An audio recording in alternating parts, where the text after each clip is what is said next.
من الشيطان اللعين الرجيم. بسم الله الرحمن الرحيم. الحمد لله المعروف من غير رؤية والخالق من غير الذي لم يزل قائما دائما إذ لا سماء ذات أبراج ولا ليل داج ولا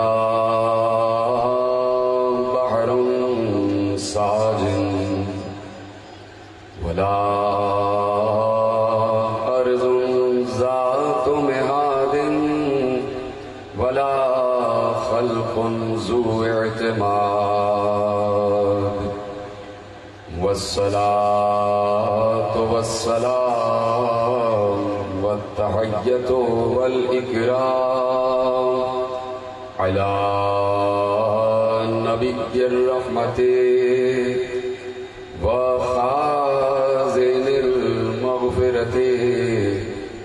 وقائد الخير والبركة ومنقذ العباد من الهلكة سيدنا ومولانا أبي القاسم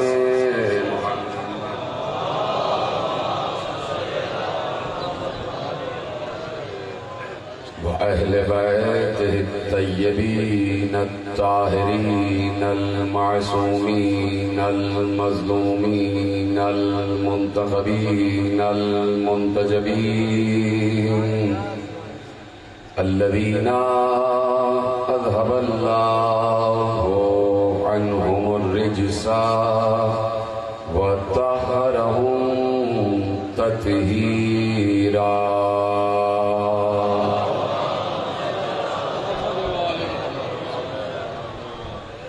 أما بعد فقد قال الله سبحانه وتعالى في محكم كتابه المجيد وفرقانه الحميد وقوله الحق. بسم الله الرحمن الرحيم. يعرفون نعمة الله ثم ينكرونها وَأَكْثَرُهُمُ الْكَافِرُونَ. صلوات پڑھو محمد.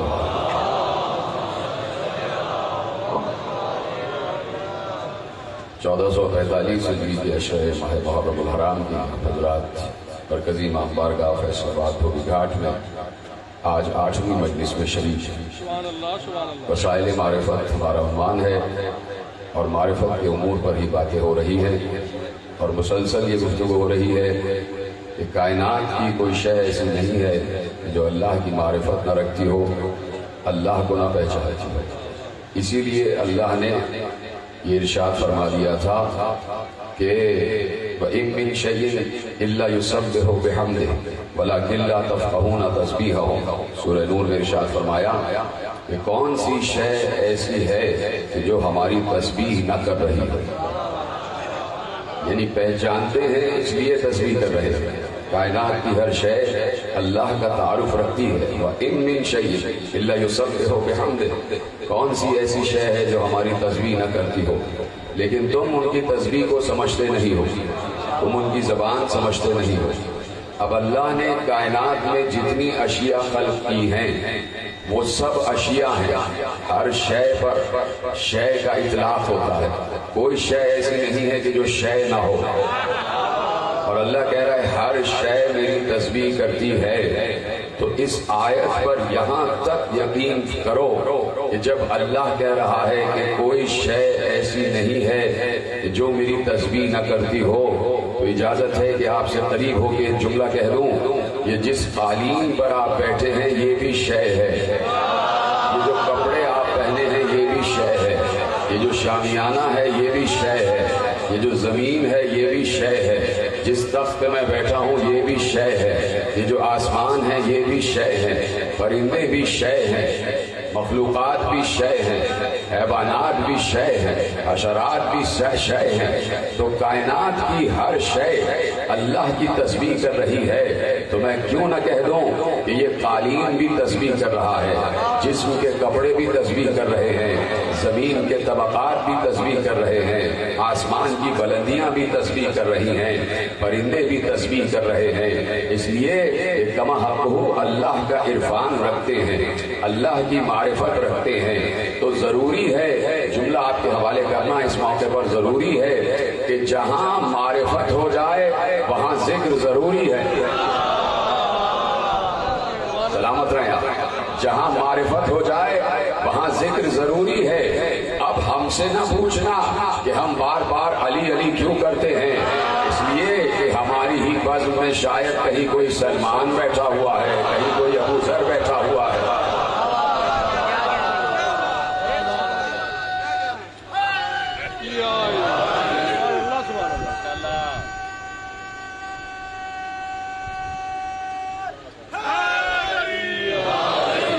جہاں معرفت ہے وہاں اظہار ضروری ہے، وہاں پر ذکر ضروری ہے کہ کس کی معرفت ہے۔ جب اشیاء کو اللہ کی معرفت ہے تو وہ اللہ کی تسبیح کرتے ہیں، ہمیں علی کی معرفت ہے تو ہم علی علی کی تسبیح کرتے ہیں، ہم علی کا ذکر کرتے ہیں۔ تو میرے عزیزوں، بعض اوقات یہ ہے کہ تسبیح کو بھی سمجھنا چاہیے، وَلَكِنْ لَا تَفْقَهُونَ تَسْبِيحَهُمْ، تم ان کی تسبیح کو سمجھتے نہیں ہو، یعنی کائنات کی اشیاء جو تسبیح کر رہی ہیں، خود اللہ نے سورہ نور میں کہہ دیا وَالطَّيْرُ صَافَّاتٍ كُلٌّ قَدْ عَلِمَ صَلَاتَهُ وَتَسْبِيحَهُ، ہر پرندہ جو پرواز کر رہا ہے، ہر پرندہ جو پرواز کر رہا ہے وہ اپنی تسبیح سے بھی واقف ہے اور اپنی نماز سے بھی واقف ہے۔ اللہ کہہ رہا ہے وَالطَّيْرُ صَافَّاتٍ، صف بصف جو پرندے پرواز کر رہے ہیں، کُلٌّ قَدْ عَلِمَ صَلَاتَهُ وَتَسْبِيحَهُ، ہر پرندہ اپنی نماز سے بھی واقف ہے اور اپنی تسبیح سے بھی واقف ہے۔ یہ نہیں کہا، توجہ کیجیے گا اس جملے پر، یہ نہیں کہا کہ ہر پرندہ نماز سے واقف ہے اور تسبیح سے واقف ہے، نہیں، جملے میں فرق ہے۔ ہر پرندہ اپنی نماز سے واقف ہے اور اپنی تسبیح سے واقف ہے، اپنی نماز سے واقف ہے اور اپنی تسبیح سے واقف ہے۔ اگر وہی نماز پرندے پڑھ رہے ہوں جو ہم پڑھ رہے ہیں تو ہم نے کہیں کسی پرندے کو کسی دیوار پر بیٹھے اس حالت میں نہیں دیکھا کہ جب نماز کا وقت آیا ہو تو اس نے تکبیرۃ الاحرام کے لیے اپنے پر اٹھائے ہوں اور اس کے بعد نماز کے لیے کھڑا ہو گیا ہو۔ اس کا مطلب ہے کُلٌّ قَدْ عَلِمَ صَلَاتَهُ وَتَسْبِيحَهُ، ہر پرندہ اپنی نماز سے واقف ہے اور اپنی تسبیح سے واقف ہے۔ اس کا مطلب ہے کہ پرندے کی نماز بھی الگ ہے، پرندے کی تسبیح بھی الگ ہے۔ میں کسی مقام پر عرض کر چکا کہ کیا ہے تسبیح پرندوں کی اور کیا ہے نماز پرندوں کی۔ ایک مرتبہ علی بے آب و گیاہ صحرا میں جا رہے ہیں اور ساتھ میں جابر بن عبداللہ انصاری بھی ہیں۔ علی نے اچانک آسمان کی طرف دیکھا اور جواب دیا وعلیک السلام ایھا الطیر، تجھ پر بھی سلام ہو اے پرندے۔ تو اب جابر نے پوچھا کہ کس کو سلام کا جواب دیا؟ یہاں تو کوئی نظر ہی نہیں آ رہا۔ کہا دیکھنا چاہتے ہو؟ کہا دیکھنا چاہتا ہوں۔ ہاتھ بلند کیا علی نے، علی کے ہاتھ پر نہ جانے کہاں سے ایک پرندہ آ کر بیٹھ گیا، کہیں دور دور پرندہ نظر نہیں آ رہا تھا، علی کے ہاتھ پر آ کر پرندہ بیٹھ گیا۔ علی نے اس پرندے کی تعریف کی کہ تو اللہ کی تسبیح کرتا ہے، یہ بتا کہ اس بے آب و گیاہ صحرا میں جہاں دور دور پانی نہیں ہے، جہاں دور دور سبزہ نہیں ہے، بھوک لگتی ہے تو کیا کھاتا ہے، پیاس لگتی ہے تو کیا پیتا ہے؟ اس نے کہا کہ بھوک لگتی ہے تو آپ پر درود پڑھتا ہوں، پیاس لگتی ہے تو آپ کے دشمنوں پر لعنت کرتا ہوں۔ آپ دیکھ رہے ہیں کہ کُلٌّ قَدْ عَلِمَ صَلَاتَهُ وَتَسْبِيحَهُ، ہر پرندہ اپنی نماز سے بھی واقف ہے، اپنی تسبیح سے بھی واقف ہے۔ کائنات کی ہر شے اللہ کی تسبیح کر رہی ہے، اللہ کی حمد کر رہی ہے۔ کہہ دیا، کہنے والے نے کہا امیر المومنین حضرت علی ابن ابی طالب علیہ الصلوۃ والسلام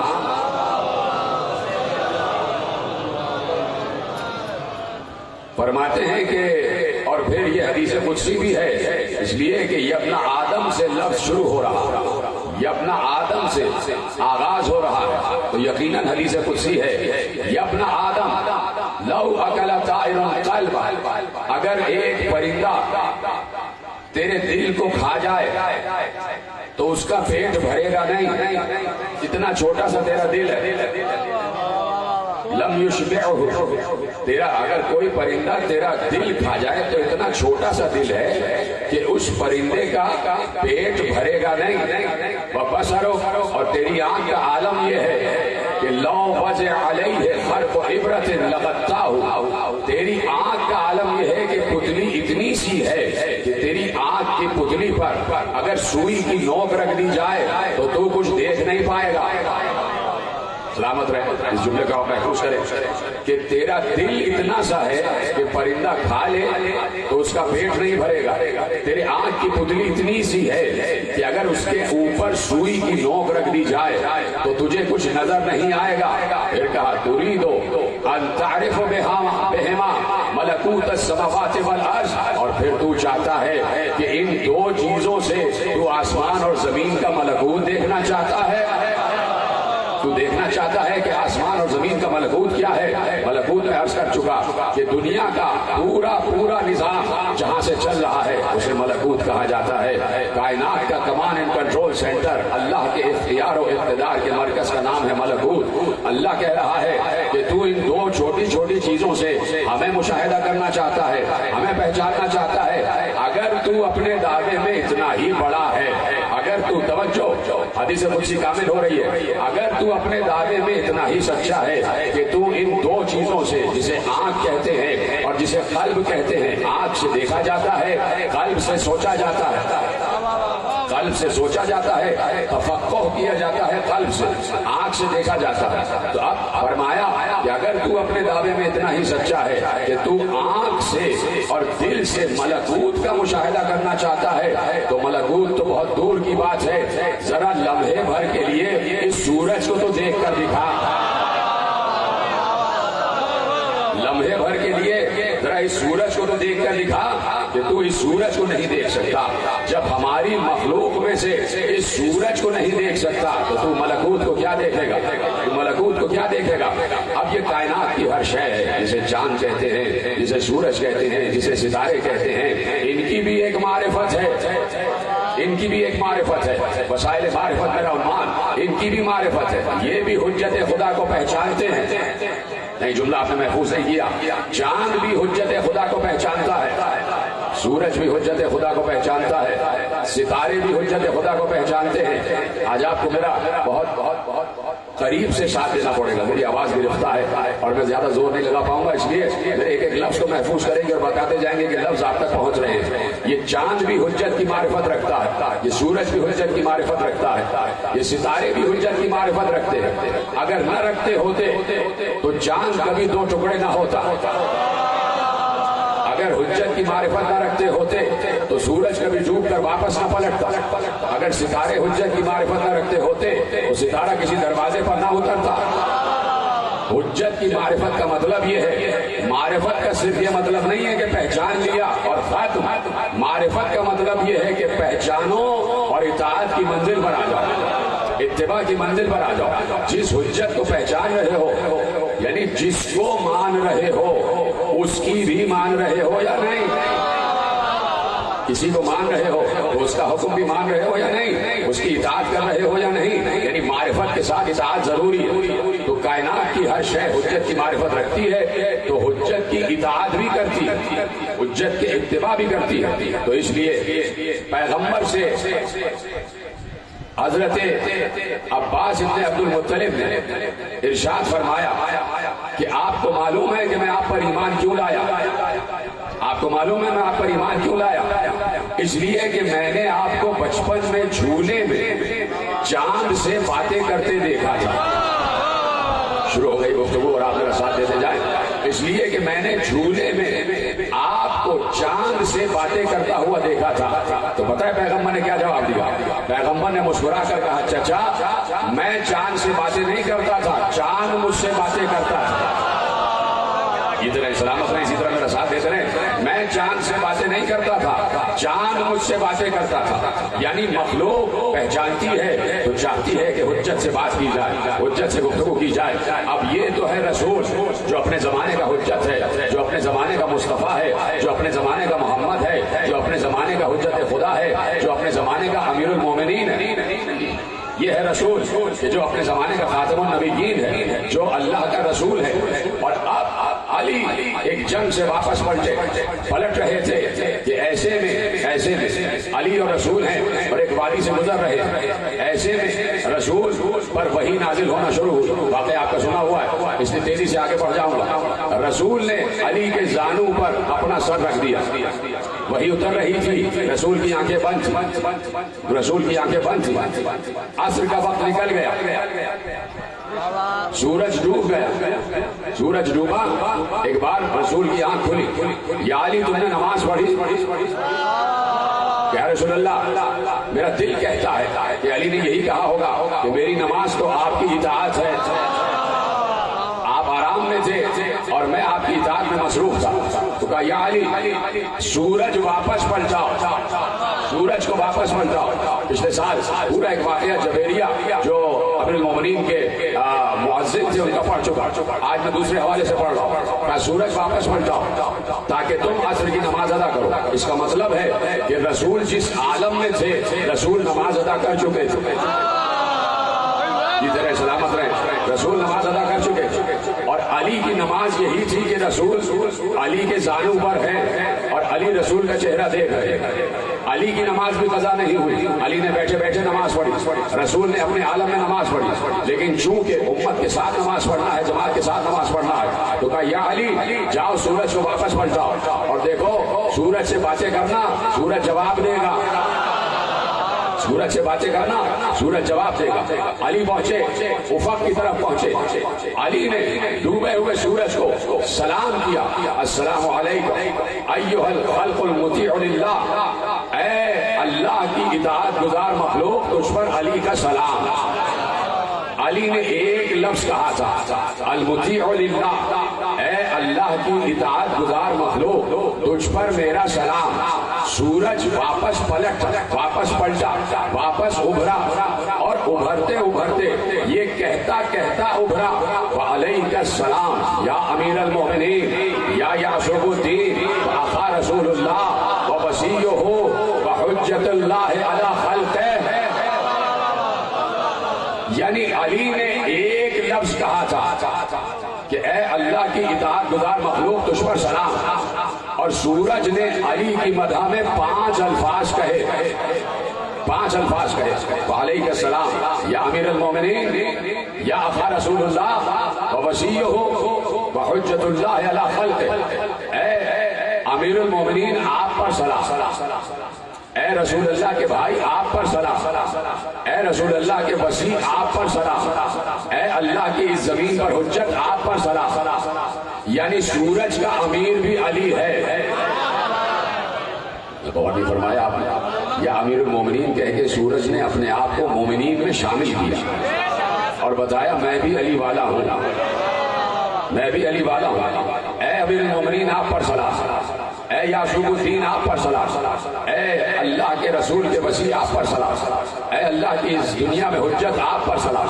تو کائنات کی ہر شے رسول کی تعریف بھی کرتی ہے اور رسول کی معرفت بھی رکھتی ہے، علی کی تعریف بھی کرتی ہے اور علی کی معرفت بھی رکھتی ہے۔ 23 برس گفتگو شروع ہو گئی، 23 برس رسول نے قرآن کی آیتوں کے نزول کے وقت علی کا تعارف کرایا۔ حضرت عبداللہ ابن عباس نے کہا قرآن کی 313 آیتیں ایسی ہیں کہ جو صرف اور صرف شان علی میں نازل ہوئی ہیں، جن کا مصداق صرف اور صرف علی ہے، اس کے علاوہ کوئی نہیں ہے۔ یعنی کم از کم 313 آیتیں تو ایسی ہیں کہ جو شان علی میں نازل ہوئی، جو شان ابو تراب میں نازل ہوئی۔ تو میں کل ایک آیت آپ کے حوالے کر چکا اور آج وہیں سے گفتگو آگے بڑھاتا ہوں۔ یا علی حبک حسنہ، یاد ہے کل کی تقریر، وہیں سے تقریر آگے بڑھ رہی ہے۔ یا علی حبک حسنہ لا تضر معها سیئہ وبغضک سیئہ لا تنفع معها حسنہ۔ ابو صالح کشفی ترمذی سنی اور حنفی نے اس روایت کو اپنے مناقب میں لکھا کہ یا علی تمہاری محبت ایسی نیکی ہے کہ جس کے ساتھ کوئی گناہ نقصان نہیں دیتا، تمہارا بغض ایسا گناہ ہے جس کے ساتھ کوئی نیکی فائدہ نہیں دیتی۔ اللہ کے رسول نے کہہ دیا کہ علی کی محبت حسنہ ہے، توجہ، اللہ کے رسول نے کہہ دیا علی کی محبت حسنہ ہے، علی کی محبت حسنہ ہے۔ کل میں حسنہ کی تعریف بیان کر چکا کہ علی کی محبت حسنہ ہے۔ جب یہ بات ثابت ہو گئی اور اہل سنت مصدر نے یہ بات ثابت کر دی کہ علی کی محبت حسنہ ہے، تو جس رسول نے کہا تھا کہ علی کی محبت حسنہ ہے، اسی رسول نے مجھے جب نماز کا طریقہ سکھایا تو رسول نے کہا دوسری رکعت پڑھنا شروع کرنا، اس وقت تک رکوع میں نہ جانا جب تک دونوں ہاتھ آسمان کی طرف بلند نہ کرو، اور دعائے قنوت نہ پڑھو، اور دعائے قنوت میں کہنا ربنا آتنا فی الدنیا حسنہ وفی الآخرۃ حسنہ۔ اللہ اکبر، پتہ نہیں جملہ آپ تک پہنچا کہ نہیں؟ ربنا آتنا فی الدنیا حسنہ وفی الآخرۃ حسنہ، پروردگار دنیا میں بھی ہمیں حسنہ عطا فرما، آخرت میں بھی ہمیں حسنہ عطا فرما۔ میں نے عربی کا جملہ آپ کے حوالے کر دیا، لیکن پیغمبر نے حسنہ کا ترجمہ کیا محبت علی، حسنہ کا ترجمہ کیا محبت علی، حسنہ کا، جن کے ہاتھ بلند ہو رہے ان کو میرا سلام ہے، حسنہ کا ترجمہ کیا محبت علی۔ جب پیغمبر نے حسنہ کا ترجمہ کر دیا تو اب آیت کے ترجمے میں لکھتے ہوئے ہاتھ کیوں کانپ رہے ہیں؟ کہ اب آیت کا ترجمہ یہ ہوگا پروردگار دنیا میں بھی محبت علی دے، آخرت میں بھی محبت علی دے۔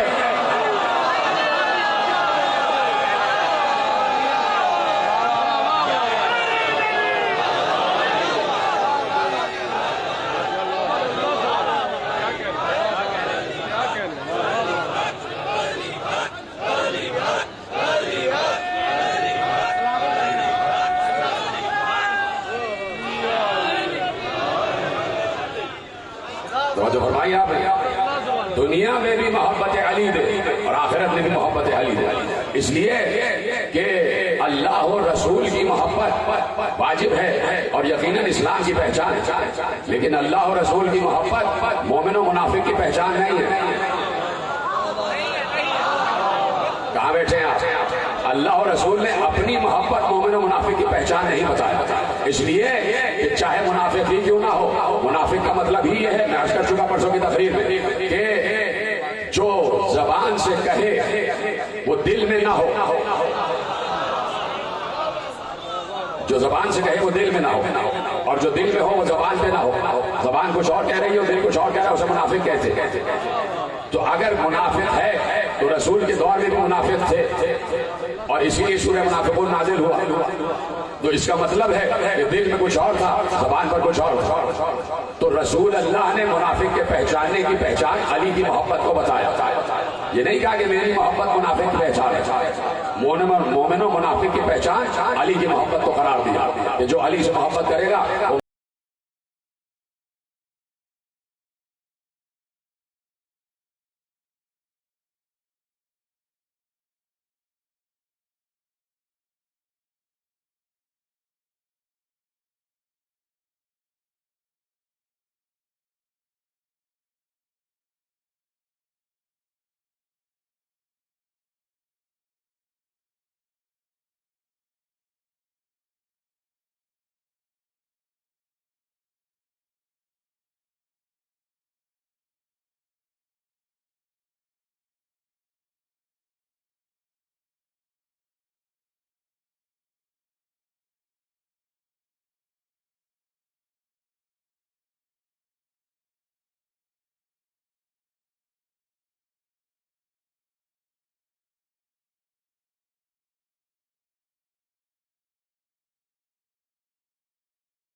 سار چومتے ہیں، کبھی ماتھا چومتے ہیں، کبھی ہاتھ چومتے ہیں۔ ایسے میں میرے مولا علی نے رسول اللہ سے پوچھا، یا رسول اللہ آپ حسین سے زیادہ محبت کرتے ہیں یا مجھ سے؟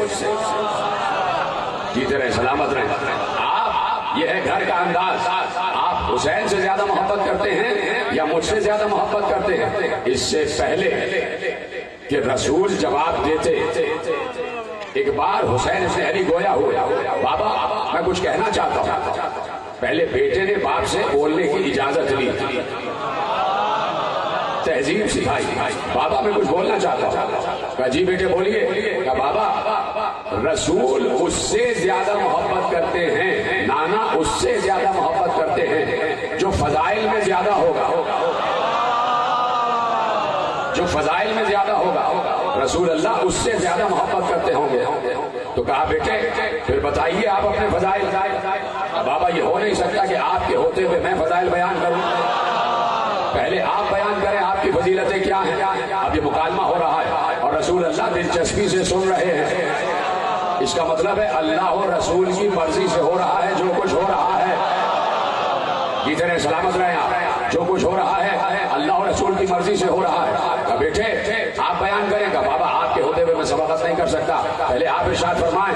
علی نے اپنی فضیلتیں بیان کی، کہا میں امام المتقین، میں امیر المومنین، میں یاسوف الدین، میں حبل اللہ المتین، میں سراج المتین، میں ترجمان وحی اللہ، میں خازن علم اللہ، میں رسول کا وسیع، میں رسول کا جانشین، میں اللہ کے علم کا وارث، میں مصطفیٰ میں سے ایک مصطفیٰ، میرا نام مرتضیٰ، میں کعبہ قوسین تک پہنچا، میں حبل اللہ ہوں، میں جنب اللہ ہوں، میں حسن اللہ ہوں، میں ید اللہ ہوں، میں وجہ اللہ ہوں، میں فاتح خندق ہوں، میں فاتح خیبر ہوں، میں فاتح بدر ہوں، میں رسول کے کاندھے پر بلند ہوا، میں نے کچھ شکنی کی۔ علی نے پے بپے اپنی ساری فضیلتیں بیان کی۔ جب علی خاموش ہو گئے تو حسین نے کہا بابا یہ ساری فضیلتیں تو مجھ میں بھی ہیں۔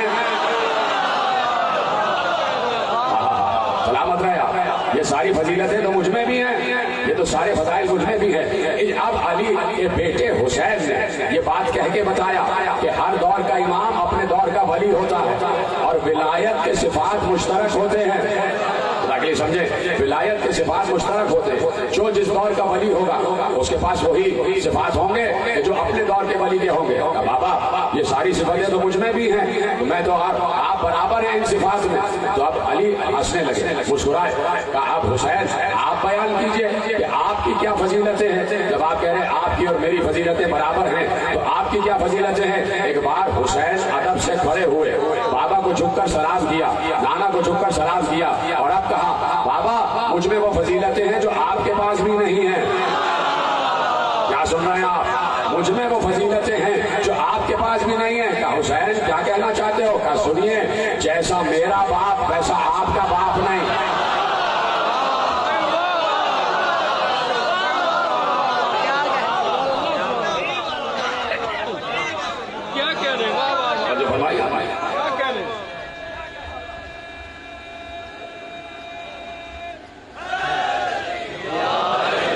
جیسا میرا بابا ویسا آپ کا بابا نہیں، جیسا میرا نانا ویسا آپ کا نانا نہیں، جیسی میری نانی ویسی آپ کی نانی نہیں، جیسی میری ماں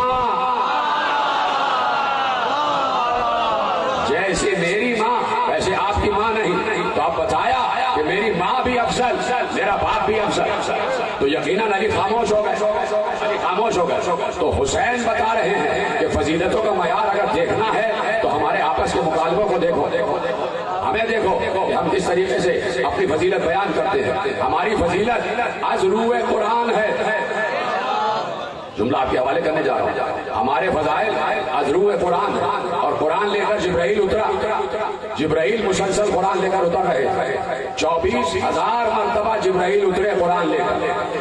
معلوم نہیں یہ جملہ آپ تک پہنچے گا بھی یا نہیں، لیکن آپ کی سماعتوں پر بھروسہ ہے۔ ایک جملہ میرے ذہن میں آیا، وہ آپ کے حوالے کرتا ہوں، آپ کے حصے کا ہے اس لیے ابھی ذہن میں آیا۔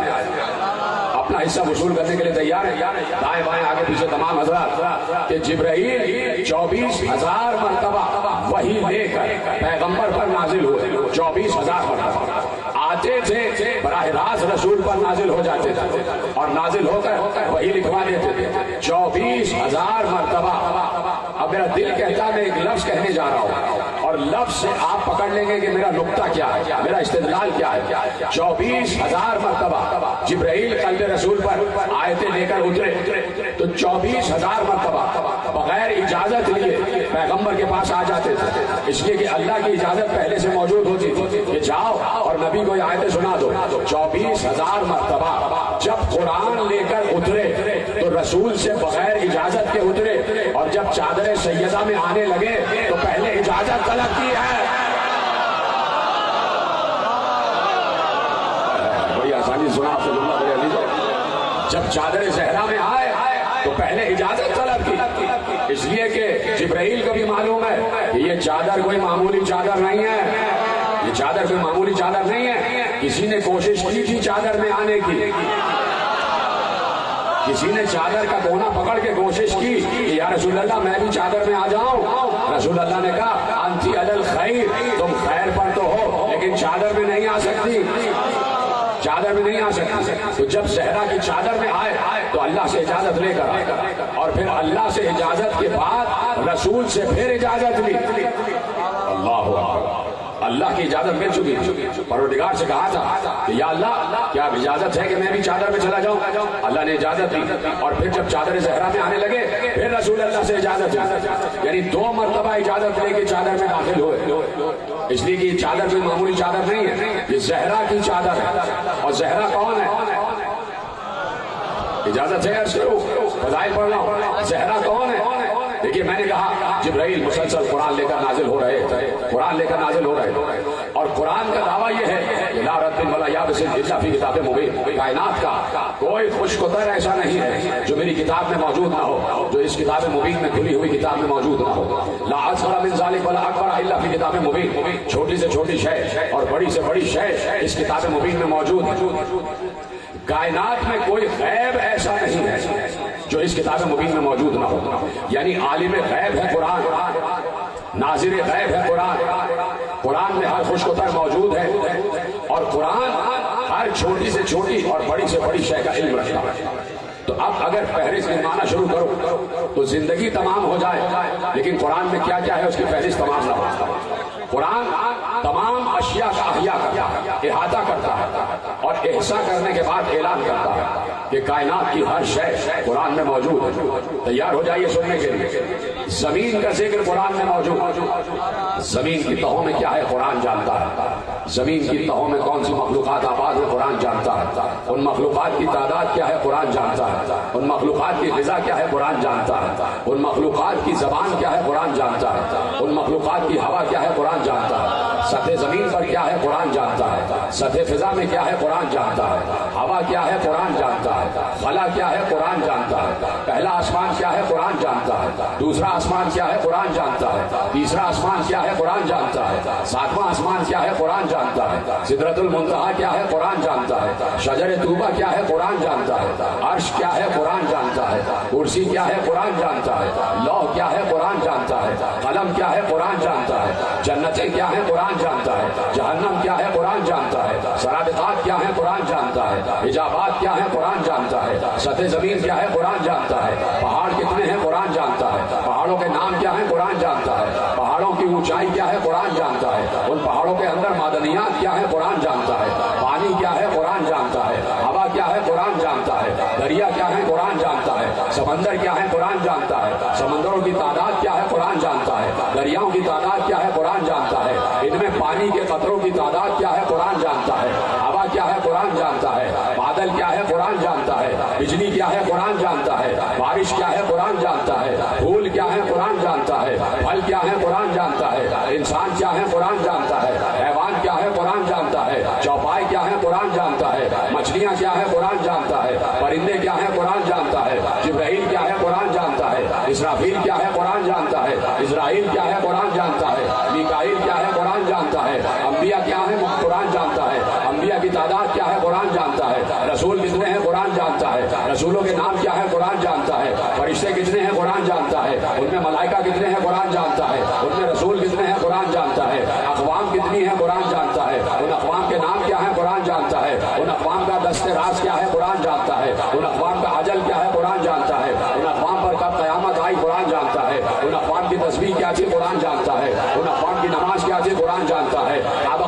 کیا ہے قرآن جانتا ہے، مشرقین کیا ہے قرآن جانتا ہے، مغربین کیا ہے قرآن جانتا ہے، شمالین کیا ہے قرآن جانتا ہے، جنوبین کیا ہے قرآن جانتا ہے، سرا میں کیا ہے قرآن جانتا ہے، سریا میں کیا ہے قرآن جانتا ہے، یہ سب کچھ قرآن جانتا ہے۔ اور ایک بار قرآن نے کہا نزل بہ الروح الامین علی قلبک، اے نبی ہم نے یہ پورا قرآن آپ کے قلب پر نازل کیا۔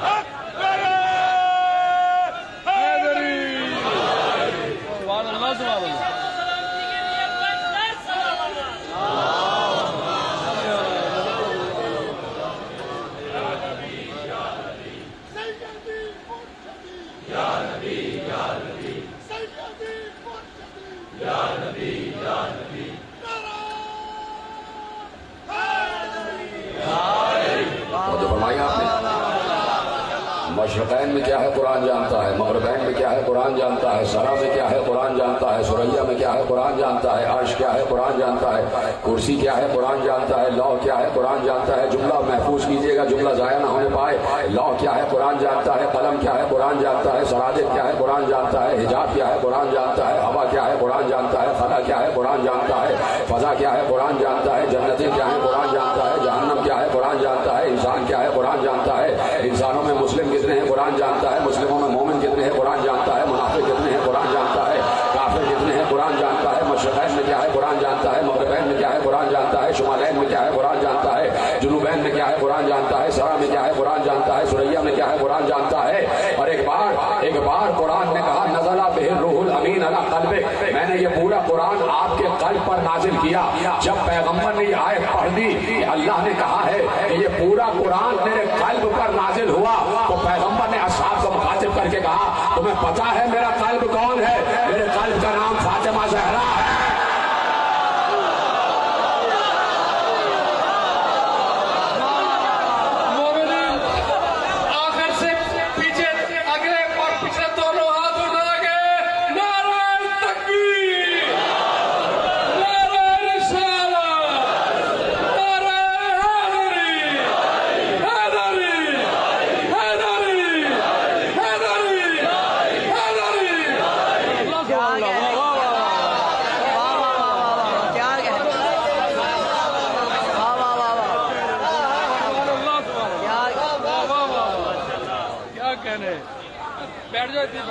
توجہ فرمائے۔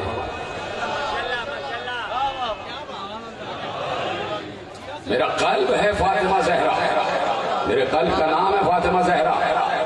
یا قلبی، یہ میرا قلب ہے، یا قلبی زہرا کے لیے کہا یہ میرا قلب ہے۔ اور اس انداز سے کہا تھا کہ جس وقت مباہلے کے لیے نکل رہے تھے، جس وقت مباہلے کے لیے نکل رہے تھے تو پہلے اصحاب سے تعارف کرایا۔ تمہیں پتا ہے یہ باپردہ بی بی ہے کون؟ یہ میری بیٹی ہے، یہ میرا قلب ہے، یہ میرا جگر ہے، یہ بضعۃ منی ہے، یہ مجھ سے ہے، میں اس سے ہوں۔ کیا سن رہے ہیں آپ؟ یہ مجھ سے ہے، میں اس سے ہوں۔ اور اس کے بعد یہیں پر بھی تمام نہیں کیا، یہیں پر تمام نہیں کیا، ایک بار تشریف فرما تھے تو بیٹی کی شان بیان ہے۔ مسائل معرفت میرا عنوان ہے، اور معرفت سیدہ کے بغیر کوئی چیز کامل نہیں ہے۔ یہ بات یاد رکھیے گا کہ جس نے زہرا کو پہچانا اس نے شب قدر کا ادراک کیا، جس نے لیلۃ القدر کا ادراک کرنا چاہا اس کے لیے ضروری ہے کہ بنت رسول کا ادراک کرے، بنت رسول کا ادراک کرے۔ من عرف فاطمہ حق معرفتها فقد ادرک لیلۃ القدر۔ ارشاد یہی ہوا معصوم کا کہ جس نے معرفت حق زہرا ادا کی اس نے گویا شب قدر کو پا لیا، اس نے شب قدر کو پا لیا۔ اب سنیے گا، ایک بار ارشاد فرمایا فاطمہ روحی التی بین جنبی، میرے دو پہلوؤں کے درمیان جو روح ہے اس کا نام ہے فاطمہ۔ بڑی آسانی سے سن رہے ہیں آپ، بی بی کی شان ایسے نہ سنیے، شہزادی کی شان۔ فاطمہ روحی التی بین جنبی، جو میرے دو پہلوؤں کے درمیان میری روح ہے اس کا نام ہے فاطمہ۔ اس کا نام ہے فاطمہ. یہ پیغمبر کاش کے جملہ یہیں سے آپ پہنچ جائیں. یہ کون کہہ رہا ہے؟ یہ محمد ابن عبداللہ نہیں کہہ رہا، یہ رسول کہہ رہا ہے. یہ رسالت کہہ رہی ہے، یعنی رسالت کی روح کا نام ہے فاطمہ. روح رسالت کا نام ہے فاطمہ، روح نبوت کا نام ہے فاطمہ، روح نبوت کا نام ہے فاطمہ. اور دو پہلوؤں کے درمیان میری روح ہے فاطمہ. یعنی اگر اللہ دے دوں آپ کو، یعنی اگر زہرا کی سانسیں چل رہی ہیں تو رسالت کی سانسیں چل رہی ہیں. اگر زہرا کی سانسیں چل رہی ہیں تو رسالت کی سانسیں چل رہی ہیں. یہ رسالت ہے، رسالت. اور رسالت اس مقام پر آ گئی جہاں کہا کہ فَقُلْ تَعَالَوْا نَدْعُو أَبْنَاءَنَا وَأَبْنَاءَكُمْ وَنِسَاءَنَا وَنِسَاءَكُمْ وَأَنفُسَنَا وَأَنفُسَكُمْ. تم اپنے بیٹوں کو لاؤ، ہم اپنے بیٹوں کو لائیں، تم اپنے بیٹوں کو لاؤ. ہم اپنی عورتوں کو لائیں، تم اپنی عورتوں کو لاؤ. ٹھیک ہے؟ ہم اپنی عورتوں کو لائیں، تم اپنے عورتوں کو لاؤ. نساء کا لفظ بڑا معنی خیز ہے، بڑا معنی خیز ہے. امرات کا لفظ استعمال نہیں کیا، عورت کا لفظ استعمال نہیں کیا، نساء کا لفظ استعمال کیا. نساء کا لفظ بڑا معنی خیز ہے. نساء کا مطلب ایک کامل عورت جو رشتوں میں کامل ہو، جس کا شوہر بھی ہو، جس کے بیٹے بھی ہوں. سمجھ گئے تو میرا سلام ہے. نساء یعنی رشتوں میں کامل، رشتوں میں کامل. نساءنا و نساءکم وانفسنا وانفسکم. ہم اپنی عورتوں کو لائیں، تم اپنی عورتوں کو لاؤ. ہم اپنے بیٹوں کو لائیں، تم اپنے بیٹوں کو لاؤ. ہم اپنے نفسوں کو لائیں، تم اپنے نفسوں کو لاؤ. بیٹوں کی جگہ دو کو لے کر بتا دیا امت کے بیٹے اور ہیں، رسالت کے بیٹے اور ہیں. رسالت کے بیٹے اور ہیں، امت کے بیٹے اور ہیں. نساءنا لفظ تھا جمع کا، صیغہ جمع تھا، لیکن لے گئے ایک کو، ایک ہی خاتون کو لے گئے، ایک ہی خاتون کو لے گئے. تو میں نے کسی منزل پر عرض کیا تھا کہ مباہلے کا مسئلہ یہ نہیں تھا کہ سچے جائیں. سچ تو سبھی بولتے ہیں، ہم بھی اور آپ بھی سچ بولتے ہیں. اس وقت بھی سچ بولنے والے موجود تھے. مباہلے کا مسئلہ یہ نہیں تھا کہ سچے جائیں، جملہ ضائع نہ ہو. مباہلے کا مسئلہ یہ نہیں تھا کہ سچے جائیں، مباہلے کا مسئلہ یہ تھا کہ وہ جائیں جنہوں نے کبھی جھوٹ نہ بولا ہو، جنہوں نے کبھی جھوٹ نہ بولا. سچ کبھی ہم بولتے ہیں اور کبھی جھوٹ بھی بول لیتے ہیں، لیکن وہ جائیں جنہوں نے زندگی میں کبھی جھوٹ نہ بولا. اور سب سے بڑا جھوٹ بتوں کی پرستش ہے، یعنی کبھی لمحے کے لیے بھی شرک نہ کیا ہو. اس لیے کہ جھوٹوں پر لعنت برسانا ہے، جھوٹوں پر لعنت برسانا ہے. تو میرے عزیزوں، ختم کر رہا ہوں بات. نصارہ نجران سامنے سے ہٹ گئے اس لیے کہ کہہ رہے تھے وہ چہرے دیکھ رہے ہیں، وہ چہرے دیکھ رہے ہیں. کہ پہاڑ سے کہیں تو پہاڑ اپنی جگہ سے ہٹ جائے. یہ نہیں کہا کہ وہ کردار دیکھ رہے ہیں، کہا وہ چہرے دیکھ رہے ہیں، وہ چہرے دیکھ رہے ہیں. جو نصارہ نجران آئے تھے وہ عالم توریت بھی تھے، عالم انجیل بھی تھے، صحف آسمانی کے عالم تھے. اب سمجھ میں آیا کہ جیسے ہی انہوں نے کہا وہ چہرے دیکھ رہے ہیں کہ جو پہاڑوں کو حکم کرے تو پہاڑ اپنی جگہ چھوڑ دے. آخری تک جملہ محفوظ کرنا. اس کا مطلب یہ ہے کہ آل محمد کے چہروں کا ذکر توریت میں بھی ہے، انجیل میں بھی ہے.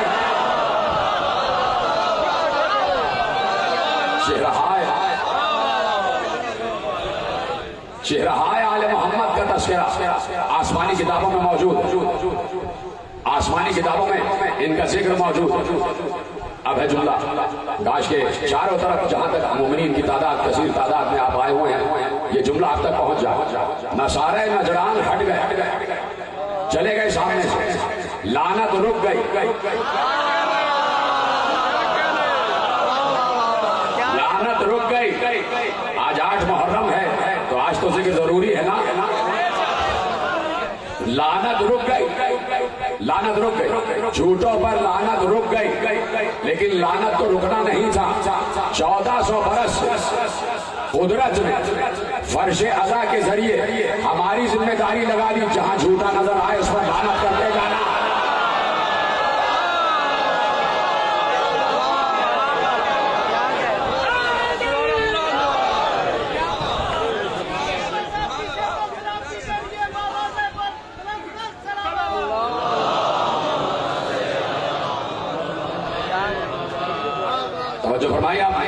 جہاں جھوٹا نظر آئے اس پر لعنت کرتے جاتے. تو یہ ذکر حسین خود بخود کسی پر درود بن جاتا ہے اور کسی پر لعنت بن جاتا ہے. جہاں جیسا ظرف ہو ویسا وصول ہوتا. ایک بہت بڑے عالم نے مثال دی کہ بارش رحمت ہے، ہر حال میں رحمت ہے، ہر حال میں رحمت ہے، لیکن یہ ظرف پر منحصر ہے کہ جس ظرف پر بارش برس رہی ہے اس کا ظرف کیسا ہے. بارش رحمت ہے لیکن یہ ظرف پر منحصر ہے کہ جس ظرف پر بارش برس رہی ہے وہ ظرف کس نوعیت کا ہے، کس فطرت کا ہے. انہوں نے کہا بارش جب باغوں میں برستی ہے تو پھول کھلتے ہیں، بارش جب باغوں میں برستی ہے تو پھول کھلتے ہیں، اور یہی بارش جب کیچڑ میں گرتی ہے تو بدبو میں اضافہ ہو جاتا ہے. تو اپنے آپ کو باغ بناؤ، کیچڑ نہ بنانا.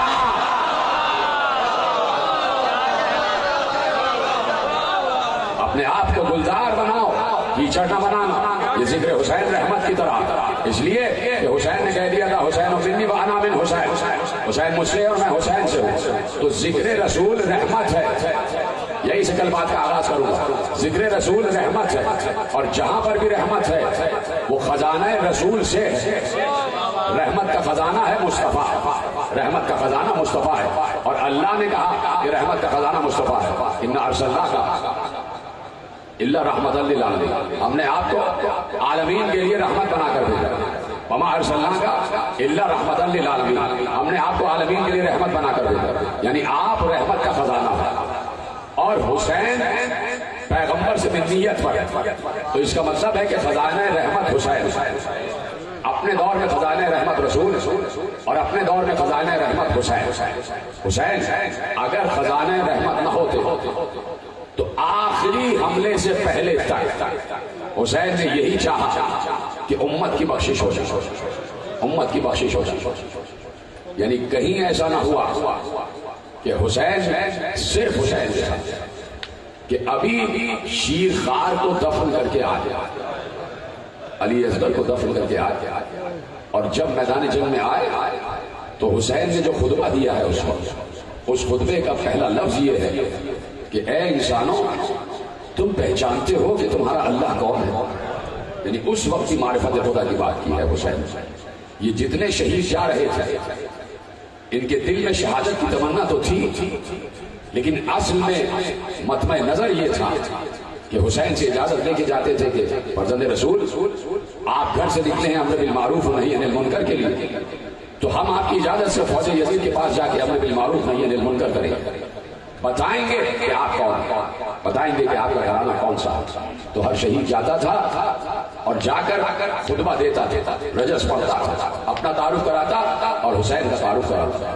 اور ایسے میں وہاں سے بات قبول نہ ہوتی تو جنگ کی آفر ہو جاتی، جنگ کی دعوت ہوتی، اور پھر یہاں سے بھی تلوار چلتی اور وہاں سے بھی تلوار چلتی، اور پھر ماؤں کا ارمان یقیناً دل ہی دل میں رہ جاتا تھا. لیکن ماؤں کا ارمان سب سے بڑا یہ تھا کہ بیٹے کا جنازہ آ جا، ہمارے لال کی میت آ جا. اس لیے کہ ہر ماں یہ چاہتی تھی کہ فاطمہ کی بارگاہ میں ہماری قربانی قبول ہو جائے، فاطمہ کی کے دربار میں محشر میں ہم سرخرو ہو جائیں. تو میرے عزیزوں قبل کر دی میں نے بات، کربلا میں ہر کسی نے اپنا حصہ ڈالا، ہر کسی نے اللہ سے کچھ نہ کچھ مانگا.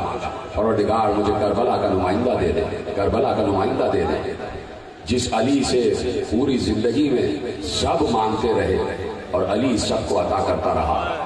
اس علی نے نماز شب میں اللہ سے عباس کو مانگا، پروردگار مجھے ایک بیٹا ایسا دے دے جو میری ہی شبیہ ہو اور کربلا میں حسین کے کام آ جائے، حسین کا ناصر بن جائے. اجرکم اللہ. کتنا پیار ہے آپ کو ذکر عباس سے. میں چاہتا ہوں روتے روتے ایک مرتبہ آپ سب مل کے میرے ساتھ کہیں عباس، بس روتے روتے کہنا عباس. عجیب لفظ ہے یہ عباس، عجیب اس میں ممتا ہے، عجیب اس میں رحم ہے. لفظ عباس میرا کلیجہ پھٹ جاتا ہے جب میں عباس کا ذکر کرتا ہوں، اس لیے کہ حسین کی امید کا نام ہے عباس، اہل حرم کی آس کا نام ہے عباس، سکینہ کی امید کا نام ہے عباس. جانا ہے روضہ حسین پر تو پہلے حسین سے پہلے عباس کے روضے سے ہوتے ہوئے گزرو، اس لیے کہ عباس باب الحسین ہے، حسین تک پہنچنے کا دروازہ ہے۔ ابھی بھی کچھ مانگنا ہے تو باب الحوائج کا دست عطا کھلا ہوا ہے، عباس سے مانگنا، عباس سب کچھ عطا کر دے گا۔ بچوں کی پیاس کا ذمہ بھی عباس کے پاس تھا، بچوں کے کھانے کا ذمہ بھی عباس کے پاس تھا۔ جس بچے کو پیاس لگتی تھی وہ یہی کہتا تھا چچا عباس پیاس لگ رہی ہے، چچا عباس بھوک لگ رہی ہے۔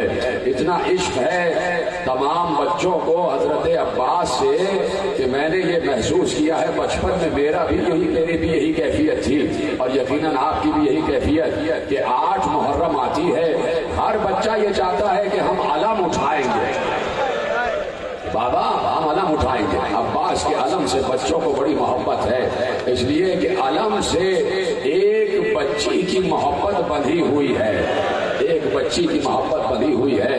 وہ بچی جو پیاسی تھی اس کا مشکیزہ آج تک علم سے بنا ہوا ہے۔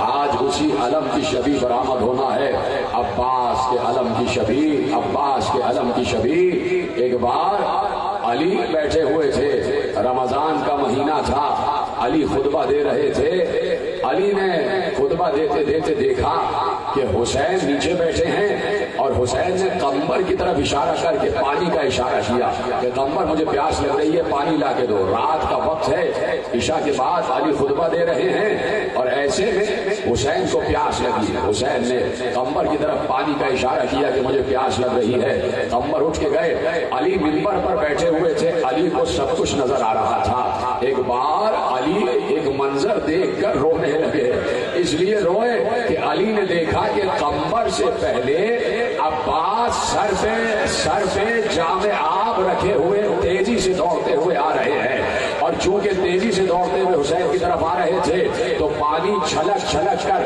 عباس کے کپڑوں پر گر رہا تھا۔ علی سے یہ منظر برداشت نہ ہوا، علی منبر چھوڑ کر نیچے آئے، عباس کو گلے سے لگا کر کہا عباس آج بھائی کی پیاس برداشت نہیں ہو رہی، کل کیا ہوگا جب حسین کے بچے پانی مانگیں گے؟ ماتم کرو، ماتم کرو، عباس کا تذکرہ ہے، ماتم کرو، ماتم کیے جاؤ۔ یہ عباس ہے جو حسین کی پناہ ہے، حسین کی پناہ ہے۔ عاشور کو حسین عباس کی پناہ میں تھے، جو دین کی پناہ ہے وہ عباس کی پناہ میں تھا۔ یہ ہے عباس کا مرتبہ، یہ ہے عباس کا رتبہ۔ حسین کو بڑا ناز ہے عباس پر، حسین کو بڑا ناز ہے عباس پر۔ کہہ دیا کہ جیسے علی رسول کے لیے تھے ویسے ہی عباس میرے لیے ہے۔ حسین کا علی ہے عباس، حسین کا علی ہے عباس۔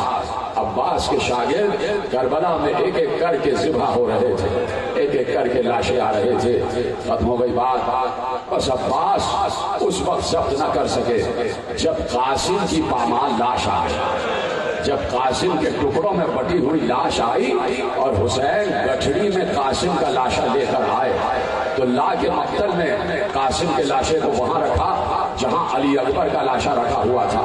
قاسم کے لاشے کے برابر میں آخر میں علی اکبر کا لاشا رکھا، وہی مقتل میں رکھ دیا۔ اور ایسے میں عباس حسین کے پاس آئے اور آ کر کہا آقا اب تو ہاتھ کے کھیلے ہوئے بچوں کے لاشیں آ رہے ہیں، جن کو میں نے فنون جنگ سکھائے ہیں، اب ان کے لاشیں آ رہے ہیں۔ آقا اب مجھ سے برداشت نہیں ہوتا، اب تو مجھے جانے کی اجازت دے دیں، اب تو مجھے جنگ کی اجازت دے دیں۔ حسین نے کہا عباس تم میرے لشکر کے سپہ سالار ہو، تم میرے لشکر کے سپہ سالار ہو۔ ایک بار عباس نے بائیں دیکھا اور گردن جھکا کر کہا آقا اب وہ لشکر رہا کہاں جس کا میں سپہ سالار تھا، اب وہ کہاں لشکر رہا جس کا میں سپہ سالار تھا۔ بڑی یاس اور بڑی بے کسی سے عباس نے کہا اب وہ لشکر کہاں رہا جس کا میں سپہ سالار تھا۔ گردن جھکا لی، کہا عباس رک جاؤ، اور جو زیارتیں کر چکے ہو نا تمہیں قسم ہے چادر زہرا کی، اپنے آپ کو کربلا لے جاؤ، اپنے ذہن کو کربلا لے جاؤ،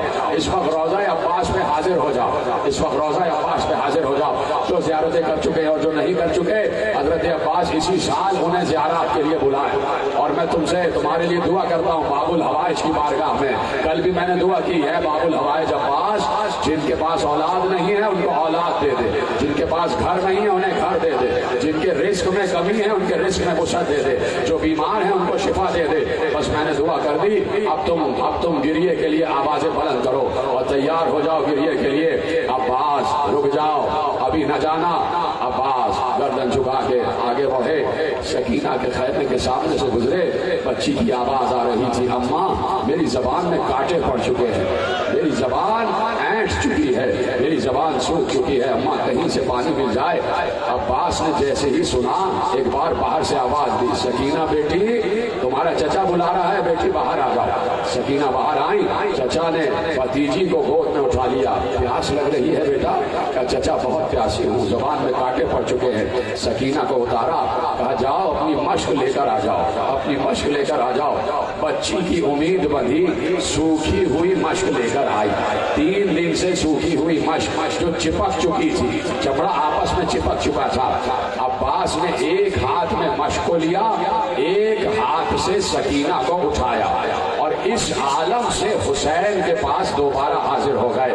حسین نے عباس کو اس عالم میں دیکھا کہ عباس کے ہاتھ میں مشق ہے اور گود میں سکینہ ہے، تو عباس سے کچھ نہ کہا سکینہ میں سمجھ گیا سکینہ اس وقت چچا کو بھیج تو رہی ہو، لیکن کیا ہوگا اگر چچا زندہ واپس نہ آیا؟ کیا ہوگا اگر عباس زندہ واپس نہ آیا؟ اگر چچا زندہ واپس نہ آیا؟ عباس جاؤ، بڑی سفارش لے آئے، عباس میں تمہیں روکوں گا نہیں، آج جا ہی رہے ہو تو ایک مشق پانی بھر کے لے آؤ، بچوں کے لیے پانی لے آؤ، بچے بے آب ہیں، بچے تشنا ہیں۔ عباس کو اجازت ملی، حسین نے کہا عباس جنگ کی اجازت نہیں ہے، پانی بھرنے کی اجازت ہے۔ عباس نے اپنے ہاتھ میں نیزہ لیا، خیموں میں غل برپا ہو گیا کہ سقائے حرم جا رہا ہے، علمدار لشکر جا رہا ہے، کیا سن رہے ہیں آپ؟ سپہ سالار جا رہا ہے، ہمارے پردوں کا محافظ جا رہا ہے، خیموں میں کوہرام برپا ہوا۔ زینب ایک ایک بیوی سے معافی مانگ رہی تھی، ایک ایک بیوی سے معافی مانگ رہی تھی، اس لیے کہ شب عاشور زینب نے ہر بیوی سے وعدہ کیا تھا، بیویوں گھبرانا نہیں، تمہارے پردوں کو کچھ نہیں ہوگا، میں ذمہ داری لیتی ہوں، میں ذمہ داری لیتی ہوں۔ لیکن جیسے ہی عباس جانے لگے، ماتم ماتم ماتم، تمہارے ہاتھ مجھے بلند نظر آنے چاہیے، سروں پہ ہاتھ مارو، ایسے ایسے سروں پہ ہاتھ مارو۔ کہا ہے بیویوں میں اپنی ضمانت واپس لیتی ہوں، اس لیے کہ جس کی ضمانت پر ضمانت لی تھی اب وہ عباس جا رہا ہے، اجرکم اللہ، اب وہ عباس جا رہا ہے، میں ضمانت واپس لے رہی ہوں، اب میں پردوں کی ذمہ دار نہیں ہوں۔ عباس جانے لگے، ایک بار زینب نے کہا فضہ میرے بھائی کو بلا کے لے آؤ، فضہ عباس کو بلا کے لے آؤ۔ فضہ گئی، شہزادے آپ کو آقازادی بلا رہی ہے۔ عباس سر جھکائے ہوئے آئے، جی آقازادی اس لیے غلام کو یاد فرمایا۔ کہا عباس تمہیں روکنا نہیں ہے، روکنے کے لیے نہیں بلایا، صرف ایک بات تم سے کہنا ہے، صرف ایک روایت تمہیں بتانا ہے۔ عباس تمہیں معلوم ہے کہ جب میرا بابا علی اس دنیا سے جا رہا تھا تو جاتے جاتے شب 21 رمضان کو مجھے قریب بلایا، میرے ماتھے پر پیار کیا، اور ماتھے پر پیار کرنے کے بعد اپنے لرزتے ہوئے ہاتھوں کو اٹھایا، میرے شانے سے چادر ہٹائی، کبھی میرے شانوں کو چوما، کبھی میری کلائیوں کو چوما۔ کیا پڑھنے کے لیے کچھ رہ گیا ہے؟ کبھی میرے شانوں کو پیار کیا، کبھی میری کلائیوں کو پیار کیا۔